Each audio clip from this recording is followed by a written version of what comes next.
to the Kayura and Mal podcast, where we are documenting my fiance's attempt at trying to turn me into a gamer. For those new here, I'm Kayura, the newbie to the gaming multiverse. And I am Mal'Ganis, the overseas and overcooked veteran. So we'd like to start today off by introducing our two new cats that are none too happy that they're hanging out with us right now. Wasabi is very angry. Sriracha here, she is very intrigued.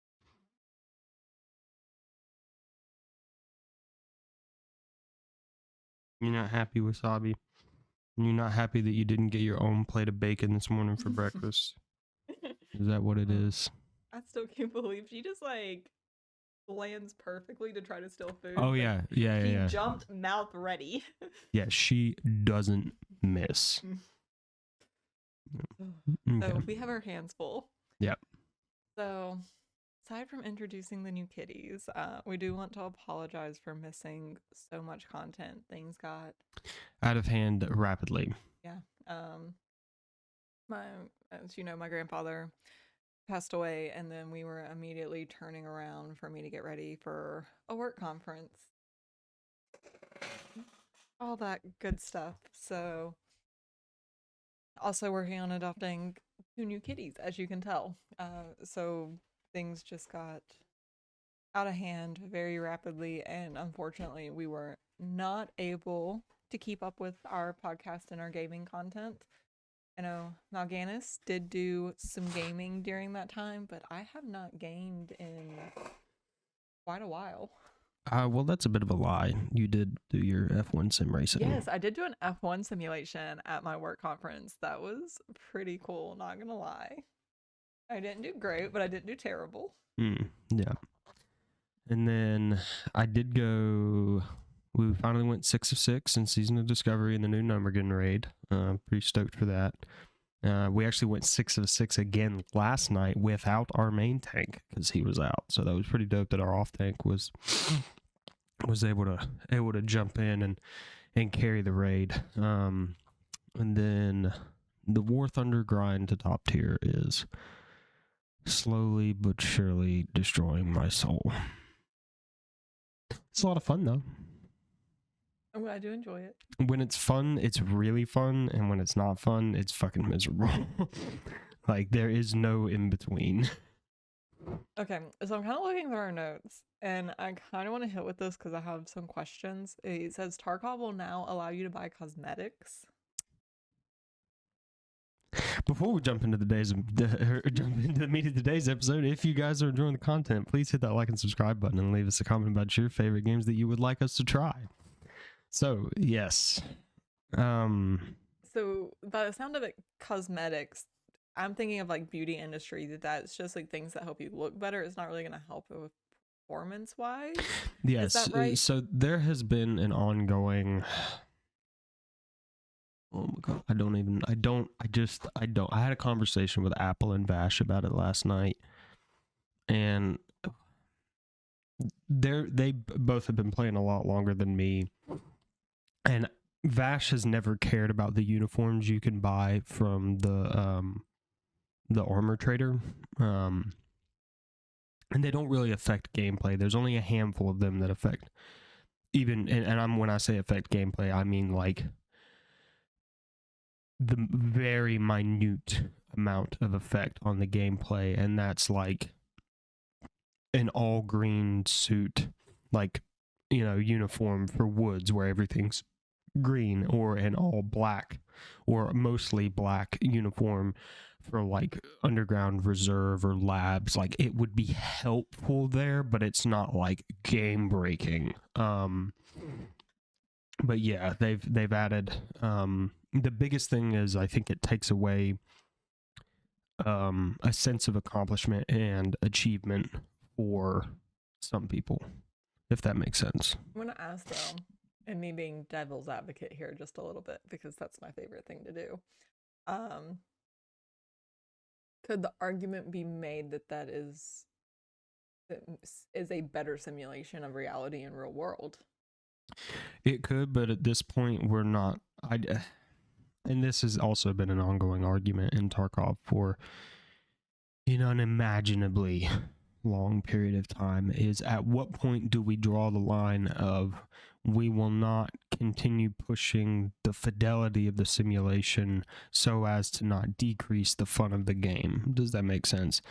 Because I've done like, I wouldn't say long range patrolling, but I've done like extended patrols through desert environment, through close to jungle environment, really just kind of like more swampy-ish environments, and mountainous terrain. And a lot of Tarkov is similar to that to a degree, small units moving through difficult terrain. Sometimes it's just miserable. Like, you're just miserable the whole time. It's not a fun experience.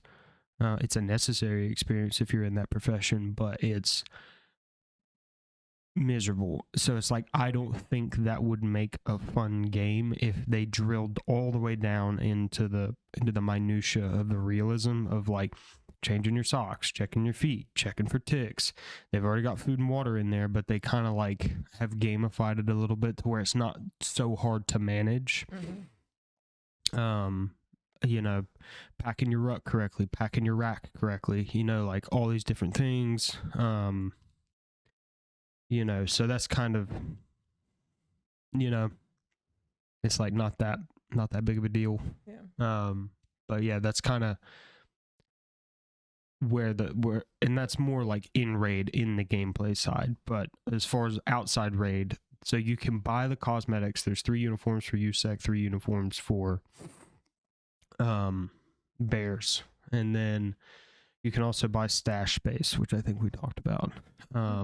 But Apple, Vash, and Hat and I had kind of came to the consensus that so long as they are not selling like RSASs and M61 ammunition, which is like a super meta, high armor penetrating, high velocity round that's like really good. It's really good at any range. It's like a laser pointer, just blows a hole right through it. So I would say like where I have the biggest issues, and I'm not coming from like a gaming background, so the way I explain this could be very wrong, but I'm kind of even thinking just like Candy Crush type games where Mm-hmm. you like essentially buy more lives or like pay to extend the round. So like even though like you technically got killed, if you could pay to like stay in and like heal yourself in a way, that's where I have issues. So we haven't had that issue yet, and I understand like Jesse's position on the slippery slope. He hates hearing slippery slope. He's like, everything's slippery slope, and I do agree with him. Everything is a slippery slope. The only thing that prevents us from sliding down the slope is morality and consciousness, or having a conscience. But what I was saying was, as long as they're not selling weapons, ammo, and gear, like actual game affecting things, like really affecting things, it's not really that big of a deal. And we also kind of like, we didn't work the math out because obviously we can't see BSG's financial books. But when they released Tarkov to the public, they had, I think, 3 or 4 editions. The highest edition being the Edge of Darkness was $150. If you bought Edge of Darkness, anything they released after that, you got in perpetuity for free.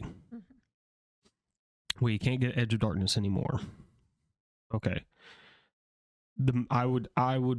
We guessed, probably based off our personal experience and interaction with players, and just by the amount of times we've been killed, and you can see the name of who killed you, and if they're EOD, their name is gold. If they're not, it's just white. We think somewhere between 80 to 90% of the Tarkov player population has Edge of Darkness. So that is income those are individuals that BSG can no longer make money off of, which is a bad and good thing at the same time. Provides a lot of value to their player base, but it doesn't provide a lot of value to their company. So that's why we think these stash lines in the cosmetics and arena and having to pay for offline co-op are coming out because they are starting to have a cash flow issue. That was kind of my theory, and I feel like part of me feels like they started out as like hating like all the like Oh yeah. microtransactions and Oh no, wanted. Nikita still does. He can't stand them, but Yeah, he's gonna get if he's gonna charge you money, he's gonna give you something. yeah. But what I was saying is like they started off not wanting to do it, trying to stay away from it, and then like as they got into it, they realized like to survive as a company and continue developing and staying afloat, they have to incorporate something of it. Well, and a lot of it too is, and I glean a lot of information from Veritas and Jesse Kazam because they've been playing the game longer than I have. I glean a lot of Tarkov's history through them because I wasn't there for it. Um, the game was never meant to support the size of the player base that it currently is right now. It just wasn't. The maps weren't designed for it. The way the servers are structured, the way everything works, from what I understand, was not meant to support 500,000 players. So let me ask you this question though.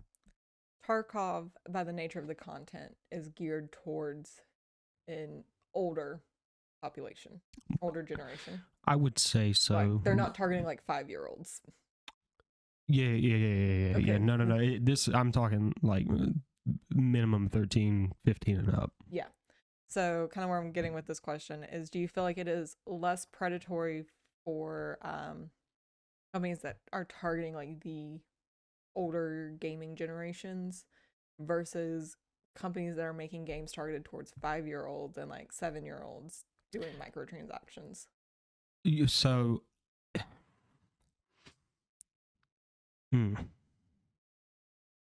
here's where I this is where this gets really messy and muddy and gray, and that is, so I was playing immature games when I was like 11, 11 years old. Like Dad, I want to get it. But the way that they do ratings doesn't always make sense. Like I think Halo was rated M for mature, but you're fighting aliens. It's not Grand Theft Auto where you can go kill a stripper in a back alley. You know what I mean? Like it's not. It's so. But Well, and some people can make the argument that it's up to the parents to make the final call on whether or not that's that's true. But my issue is when you look at games that are targeted at a younger population like Fortnite. Fortnite is not made for people like me. It's not made for the older gaming population. They're targeting the younger gaming population. That's why they have all these skins and all this craziness in there. And you know what I mean? Like they're trying, and that's where like loot boxes and Overwatch come from. I made a video essay on it, or not the loot boxes itself, but like microtransactions. And I want to make one about loot boxes as well, and the history of loot boxes, because to me loot boxes are is effectively legalized gambling for minors. You know,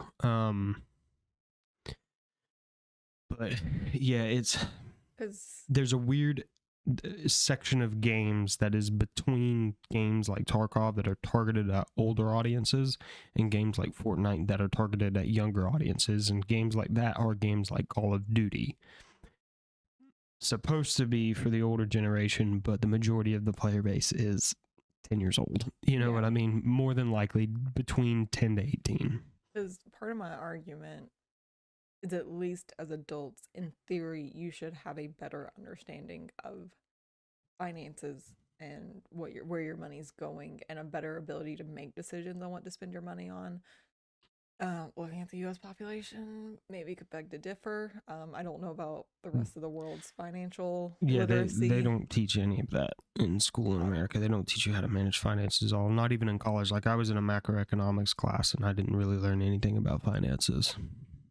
So what I learned in my economics class was like supply and demand, and how basically if people are willing to pay the price, the company's gonna charge that price. Yep. But like the point I was making, like with games that target like the younger population, is like they do not know, like they don't have the life experience and the knowledge to understand really what the value of a dollar is and whether or not they should be making that purchase. So like, is it more predatory?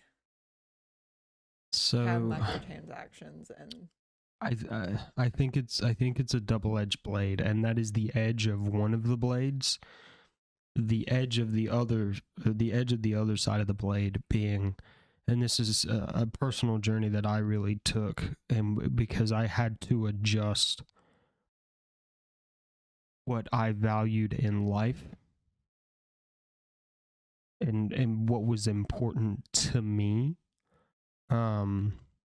because when I was younger, when Overwatch came out, like, you wanted all the skins. They were important, they had value, but now I've kind of come to the understanding that this is worthless, this is meaningless. The only digital thing that I own that has any value that I could sell on the gray market is my Star Citizen hanger. That's it. That's the only digital thing that I own that I could conceivably get the money that I put into it back out of it or more. So, but do you think playing video games and like seeing like the microtransactions and all of that helped you build that knowledge, or is that just something that came with age and maturity? It was both of them. They intersected at a particular point where I think, because when I started gaming, I started on arcade machines, and in the bars that I grew up in, that my dad always took me to, microtransactions were a thing. You had to pay to play. Mm-hmm. And then I, transitioned to the GameCube and the Xbox. And then I started playing World of Warcraft, which was pay to play again. But I remember a time when developers would give you like the first 2, 3, 4 missions of the video game in the demo to get you to buy the game. I remember playing the Wind Waker, the Legend of Zelda Wind Waker demo over and over and over and over again, because I didn't have the money to go buy it. But yeah, so it's kind of, I think for me, it was microtransactions got so bad, and I hit a certain age at just the right point that it just hit perfectly. Does that make sense? Like I was having a conversation with a friend of mine from school. We went to school all the way through like kindergarten and we graduated high school together. And he's like, I think he's like a year older than me. He's like, man, I got to get my shit together. I'm like, yeah, you really do got to get your shit together, man. You're 30 years old and you still live in your hometown. Like, you're still working odd jobs. You finally got enrolled in school to finish your degree, which, I mean, I can't say much there. I got to do that. Is it worth it? Finish the degree? Like, is it going to mean more money, any benefit to it? For him, yeah, because he can't, he's works like odd jobs, does photography for weddings and cars, and I guess let me ask, is that more of a personality thing, or would it be that if he finished the degree, he would still like struggle to keep a consistent job because he doesn't have the personality to hold one? I don't know. And I don't know which friend you're talking about, so you've never met him. I've never talked to you about him. Sorry, again, I like to play devil's advocate. No, I don't know. I don't know if it's a personality thing. I mean, he's hyper intelligent. If he completes his cyber degree and gets all of his certs, I told him, I said, get on this website and then apply to these jobs under this section. You're gonna have to move, but you're gonna make really good money. And he was like, okay, I'll call you when I get done. I was like, all right, man, let me know. So it's kind of, I think there's a lot of guys that I know that we really didn't come of age until we were probably about 25. Well, there's actually some like scientific evidence that like women mature faster Mm-hmm. than men. Mm-hmm. So yeah, no, there's a lot of guys, and I know a couple guys, they came of age probably really around 22, 23. But the majority of guys that I served with, none of us really got it together till we were 25. And there's some guys I know that were 25 when I got to the unit. They still ain't got their shit together, and I'm almost 30 years old. It's like, though Which part of it is like, did they make smart choices? Did they get married too young? Like, That's a lot of it. A lot of it. I mean, there's so much that goes into it, and there's probably people trying to hang on to their youth because they gave it up at such a young age because they thought that's what they were supposed to do, or it meant more money, or I think money drove a lot of it, but I mean, don't get me wrong. Like, I am clinging to my youth via video games because I gave up a large portion of my youth. I feel like college would have been very different for me if I hadn't, got on that bus after graduating high school. You know what I mean? Um, especially with that spin up, my sophomore year, my junior year. That basically it wasn't a straw, it was a lead pipe that broke the camel's back. But I guess, do you think your life would have been better without that decision, though? No, it would have never led me here. Because I mean, I'm thinking about it like we never would have met. You would be teaching. Yep. And you would not enjoy teaching. Yeah, no. I don't regret any decision that I've made that has led me to this point in time. I mean, that's as my favorite poem, The Road Not Taken. Mm-hmm. Absolutely love it. It says it's like, there's choices in life. You don't know where they're going to lead. The biggest thing you can do is make the choice that is best for you and live your life without regrets. Like, that's, yep. Don't be the person who's like on your deathbed. You wish you would have done this or that. Yep. And I mean, really, the only regrets that I can say that I have is I regret the girl that I dated in high school and I regret the girl that I dated in college. But I'm also thankful that I dated both of them because it taught me the lessons that I needed for us to get together and to survive and thrive and build a healthy relationship. So, but yeah, no, we're completely off topic, but yeah. So, but yeah, with the cosmetics, we're expecting probably there's going to be gun camos coming soon. Okay. I wish there was more emphasis on things that you could earn as opposed to things that you could buy.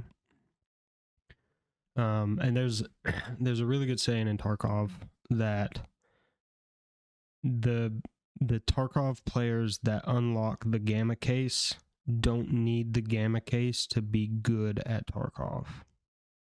And the gamma case, so your or not the gamma, the kappa. Excuse me, I'm losing my mind.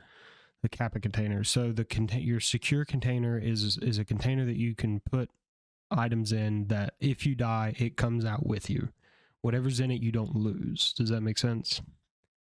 Mm-hmm. So the bigger it is, the better it is. I think I have a gamma. Yeah, I think it's the gamma. It's a 3x3. So it's the second largest one. The kappa is a 3x4. And the saying is the like I said, the Tarkov players that have kappa don't need kappa to beat your ass. Does that make sense? They don't even really need a secure container. It's just extra inventory space to them. The gamers that need kappa to succeed will never unlock kappa, which is, it's really frustrating that that's how that works, I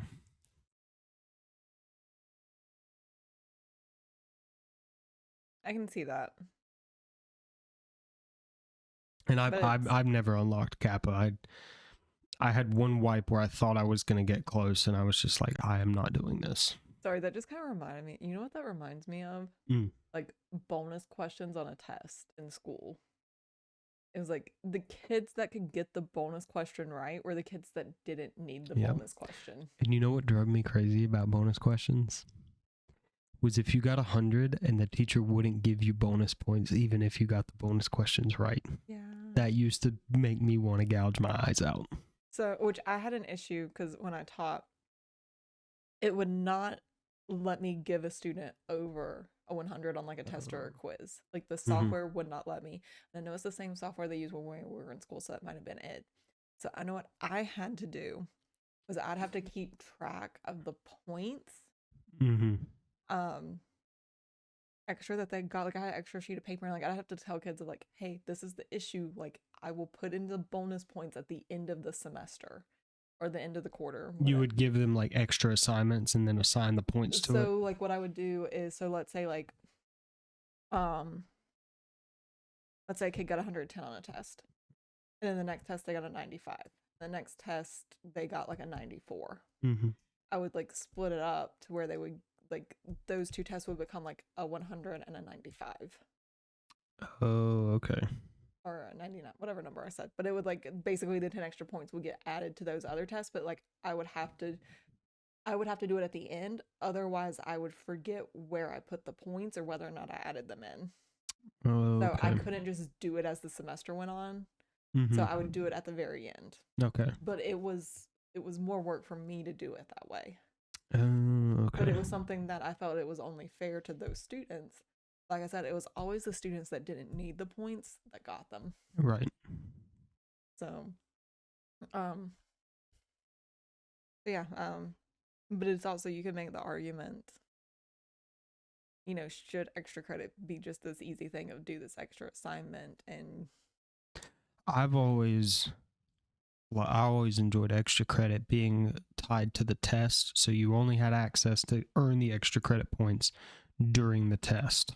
but I feel like a lot of people want like the free gimmies to make their life easier, and that's not exactly how life works most of the time. So it's Yeah, and I mean, don't get me wrong, I enjoyed in college, like if you go do this or go to this exhibition or this seminar, you can earn extra credit points that way. I enjoyed that because you could always learn something extra that the teacher wasn't teaching or didn't have time to teach, Mm-hmm. but you had to make that time and effort. And I know there were situations where there was like one of my professors did that. There was a seminar, but it was offered like the same time, like every week. It was like on a Tuesday at this particular time, and I always had a class at that time. So I could never go to them. That's a bummer. So that was like frustrating because it was like, well, why am I being punished? Yeah, you're actively being punished. Yeah. But you know, it's also the professor can't help that that's like the only seminar that really. So you know, it is what it is. Life isn't fair, unfortunately. Yeah, so. life isn't fair, unfortunately. So tell me about your F1 sim racing experience. This was so cool. I had to be talked into it, but it was like really cool because you actually like it had like the frame of a car basically that you would like sit in, and so you're actually in the position, and it had a steering wheel, and they had this screen, where it would just like dropped you onto a track. I want to say it was it like I think it was in Texas was where the track was, maybe. The Austin track. Maybe I don't quite remember. I think it's the Austin track you're thinking of. But it was cool to actually like experience because like the steering wheel would like vibrate just like an actual car would. So you got the haptic feedback. Yeah. Nice. So you got feedback. It definitely wasn't like driving an actual car. Like it had like a path for you to follow that was like green, yellow, red. So like when it was green, you know to like press on the gas as hard as possible. When it was yellow, you know, okay, start hitting the brakes, and red, like you need to be like really. It was showing you the racing line and the braking pattern. Yeah, to kind of like help you succeed. I was excited though because you could actually like hit a wall. And it wouldn't damage the car. Yeah, like you were still in the game. They like showed you when you started out, they showed you how to reverse, like get away from the wall and then start back. But I did not hit a wall. Nice. I was just like, as soon as they said that, I was like, I'm gonna hit a wall and this is not gonna go great. But I did not. I was very proud of myself. My lap time was 1:46. It's not bad. Max Verstappen's is probably 1:12, but that's also because he's not a human. I forget what the number one slot time was, but I know when I finished up and I was like, it was towards the end of the day too, but slot 15 was my coworker and he was at 1:41. I was only 5 seconds behind him. He's also more of a gamer than me, so we're gonna put it to that. Okay. So, did the pedals give feedback at all, or like was the brake stiff? Like, could you feel it, or?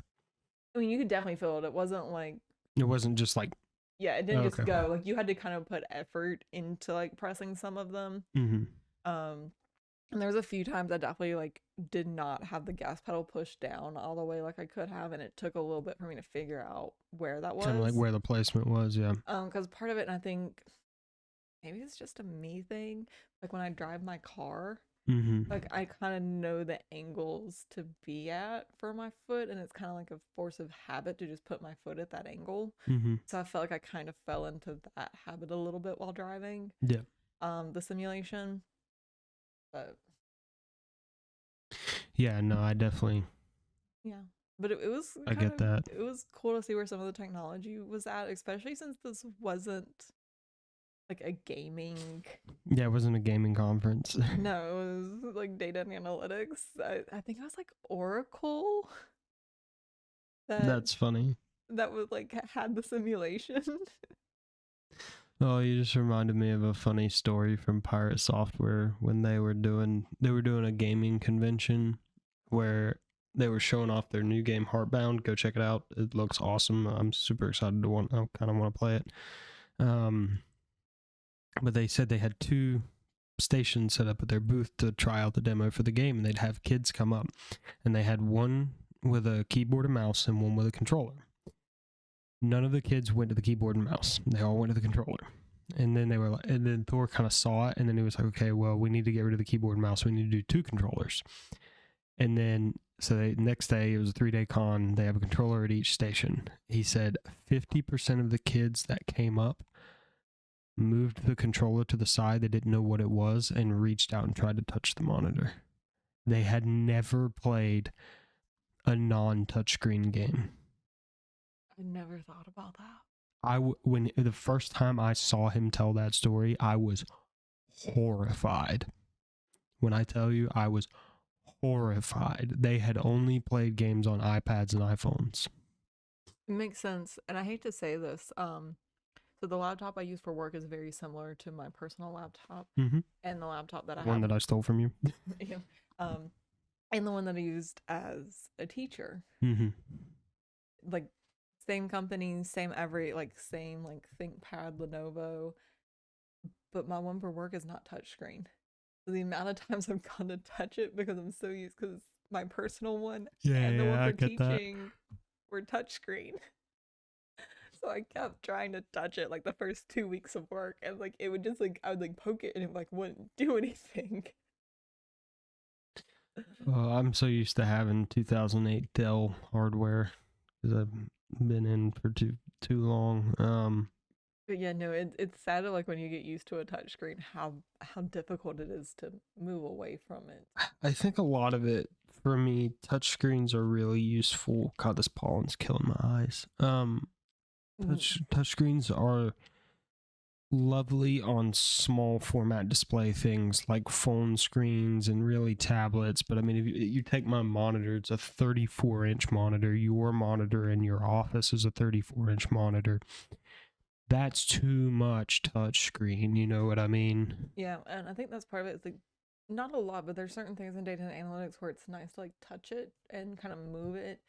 And so I get frustrated when I can't do that and I have to like use a mouse to like drop it and drag it and do this and that. And I'm a fan of stylus. I do like stylus. But yeah, I just was like, what the hell? That story just was insane. But yeah, I'm not surprised. But to me, what blows my mind is that they didn't have more of that on day one.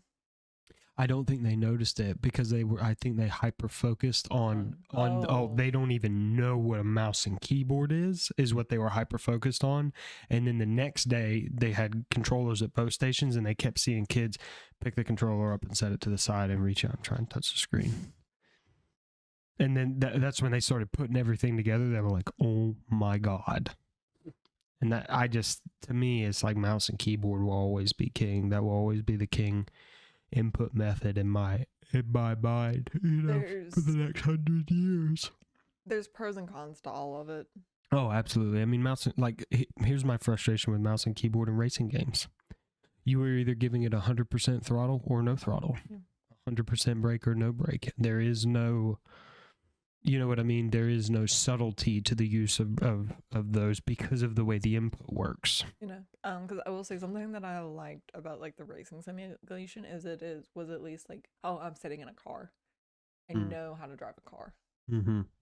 This is a lot faster than my car, but I have some kind of correlation. Whereas if I was sitting here like driving a car with mouse and keyboard, like that's a completely different experience. Yeah. Yeah, no, I get that. I get that. And on that, so, well, let me ask this first.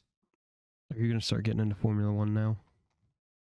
I love Formula One. I've always been into Formula One, right. even before I love racing. I hate NASCAR because they basically said of your cars have to do this, this, and this, and there's no changing it because we need it affordable for everyone to get into, even though NASCAR is not affordable.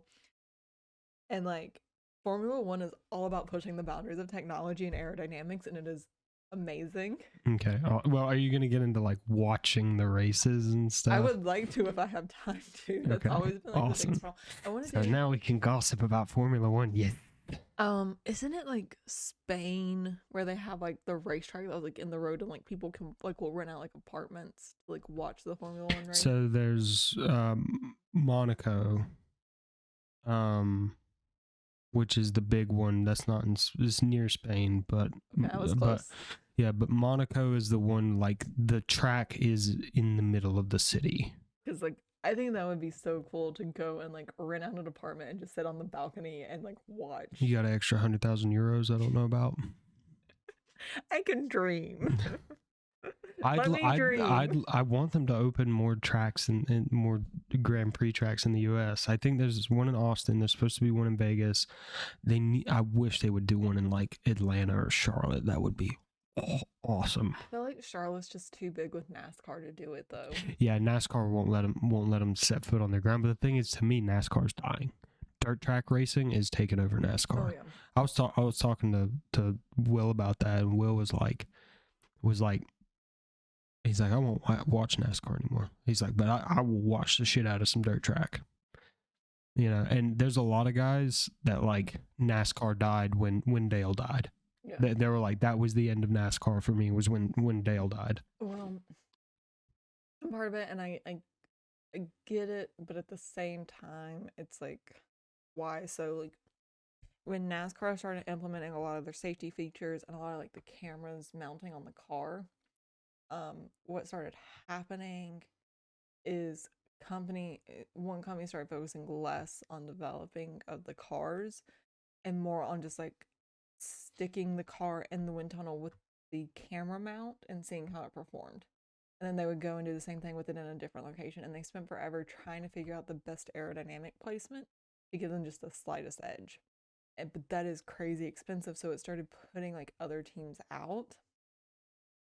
So then like NASCAR came in and basically laid out the standard of like every car in NASCAR is exactly the same. Like really the only differences are the stickers and who the driver is. Yep.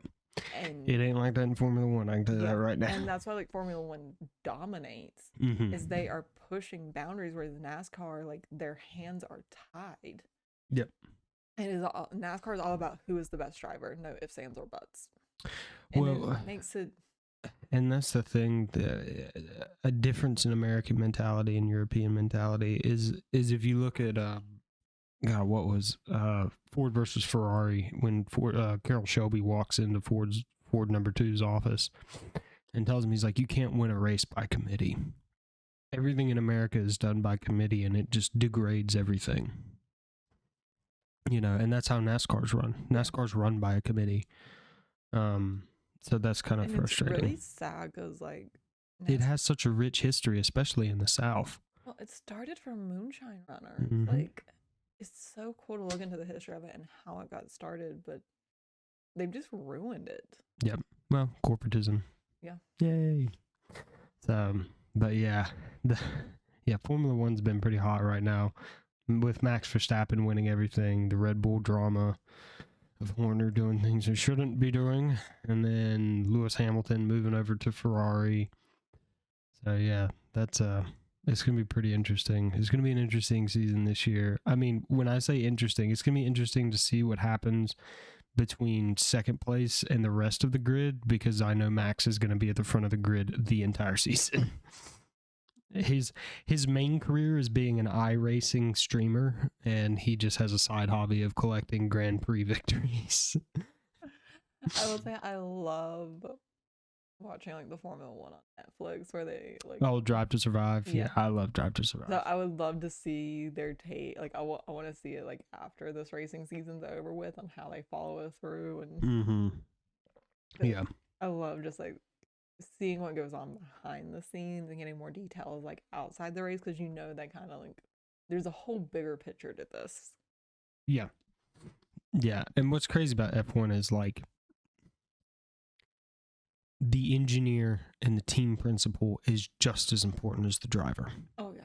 They are all three equally important. The pit crew is equally as important as everything. Every component of it plays an important role in the success of the team and the success of the drivers. Well, and I would say that's pretty true in NASCAR. Like I feel like NASCAR, it's a bigger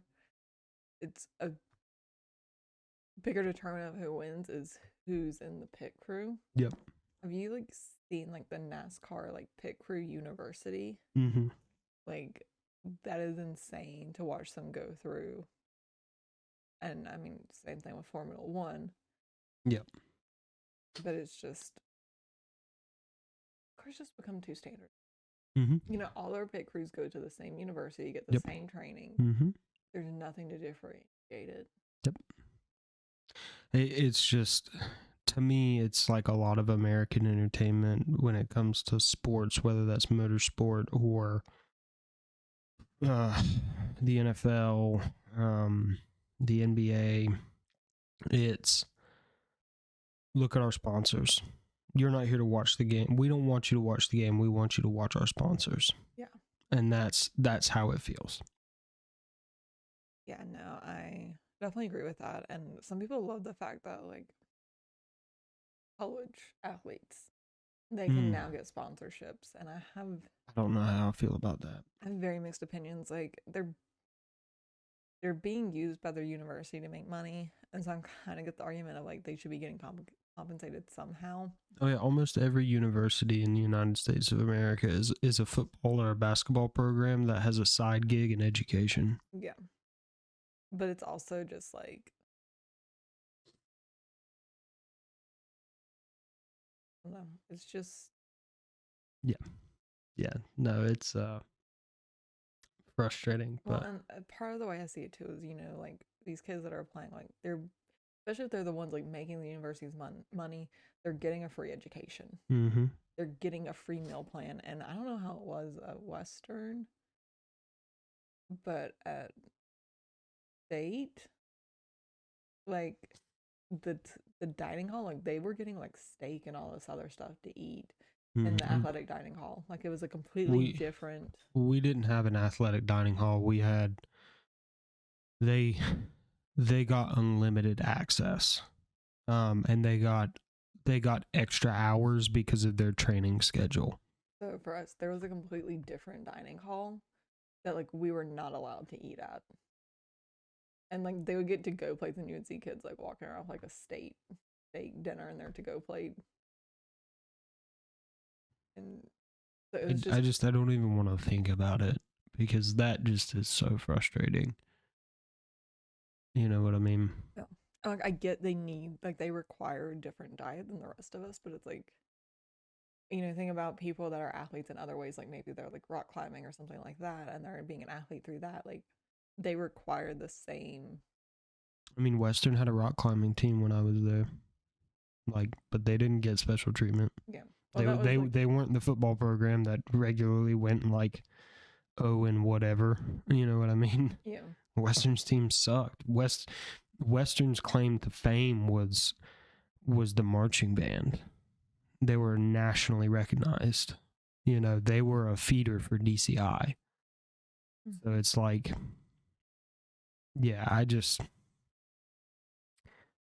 there's so many things wrong with the American education system. It's not worth thinking about to a degree, because nothing's going to fix it. Yeah. The system just has to burn to the ground. That's kind of, they just need to hit the reset button. Just, all right, start over. You guys went wrong somewhere. We're gonna factory reset the machine. Yeah. Oh, the part that also blew my mind was on top of having like their own dining hall, they also had their own tutoring center.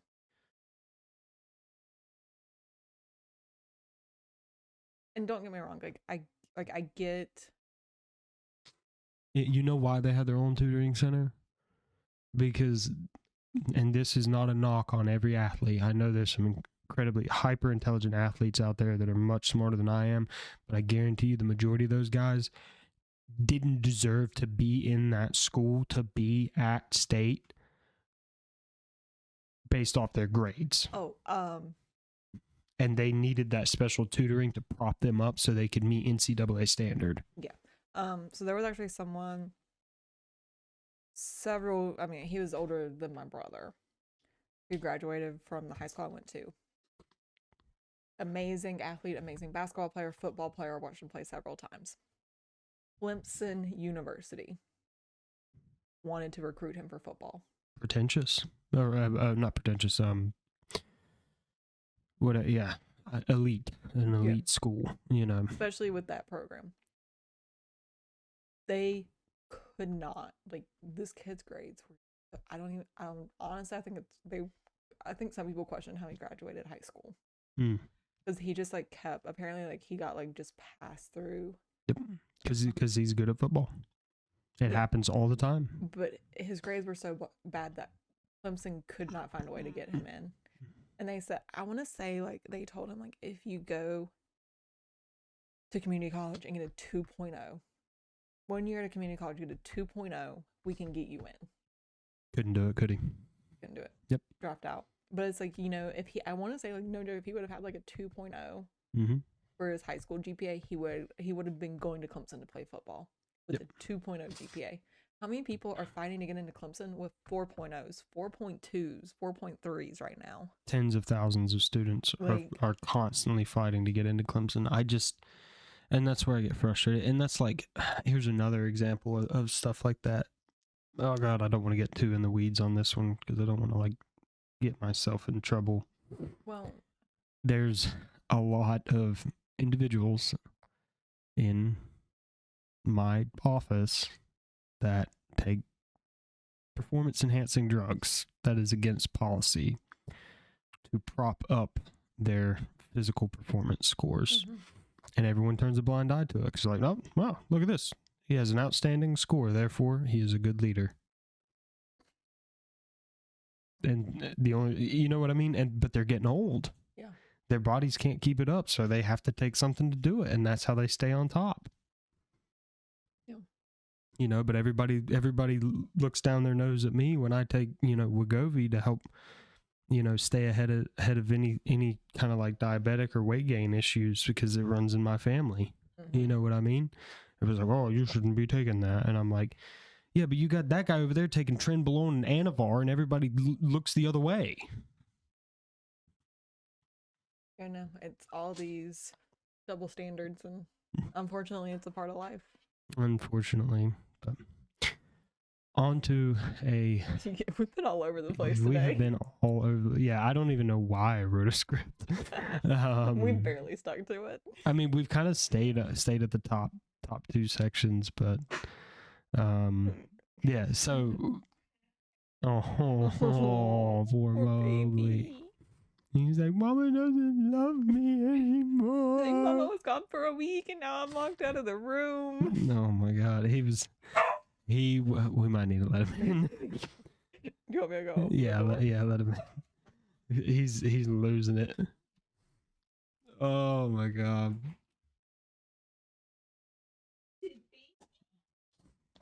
Make sure you shut the door behind you so the cats don't come in too. Because he'll go ballistic fighting. Oh man. God, my eyes are killing me. Yeah. I feel like we need like a couch set up for the podcast so like Mowgli can like lay on my lap while we do it.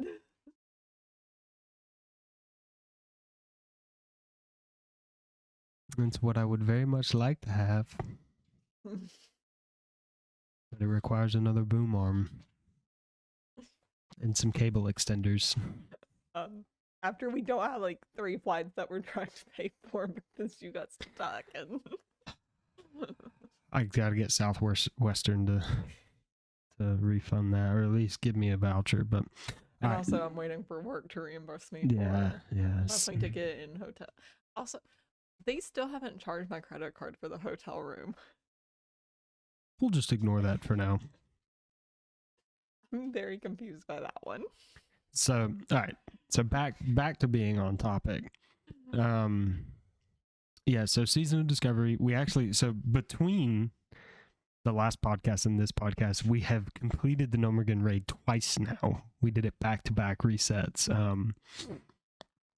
And what's funny about the final boss for the Nomergan raid, for me as a warlock, I have to be in tank spec, but I don't tank the boss, and I don't hit the boss. I run around and chase bombs. So I've told the guild, or told the raid team, to refer to me as the bomb tech, because I'm running around and taking out bombs. The entire boss fight, which is, it's just interesting because I've never really been in a slot, or been in a raid where my mechanic was not fighting the boss. I've always, you know what I mean, unless I was a healer, but as a healer you're like intrinsically doing everything, because I was always a disc priest, so you're DPSing the boss and you're healing and you're mitigating damage and you're completing mechanics. So but yeah, it was very, very interesting when we made that mechanic change. And then the Nomergan gear, the vanilla gear. What is the matter? Do you have the same problem as me? The pollen bothering you too, buddy? Keep sniffling over here. The gear continues to make no sense, like like a mage with agility, like warriors with spirit. It, like, the way that they just have like stats allocated to stuff, it doesn't make any sense. But yeah, it's been a good experience. And actually, there's something I did want to talk about, like in regards to my raid team, that's been really positive. The leadership and the communication in the raid team, both in and out of raid, has been like the best I think I've ever experienced. And like I've raided, I mean I raided at the heroic level before Mythic was a thing, and then I raided at Mythic for several patches. Before I ended up kind of taking a long break from WoW. You might need to go back out if you're going to be like this. What's the matter?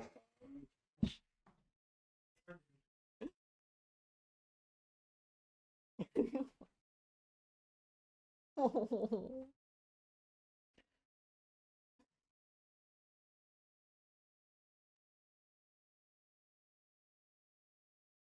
He's just a little spoiled. He's a big, fat, fluffy loaf of bread. That's all he is. He just wants to cuddle and eat snacks. He just wants to cuddle. I know. So, but the leadership and the communication has been the best that I think I've had in any raid team. And what's crazy about it is I think we have 3-4 raid teams in the guild that are all like, we're all like our own cells working independently of each other, but like we all support each other at the same time. Like it's pretty like crazy. So, but it's like, what's nice about it is when like raid signups go out, like it's okay if you're not going to be able to make raid. You just have to annotate, hey, I'm going to be absent for this raid.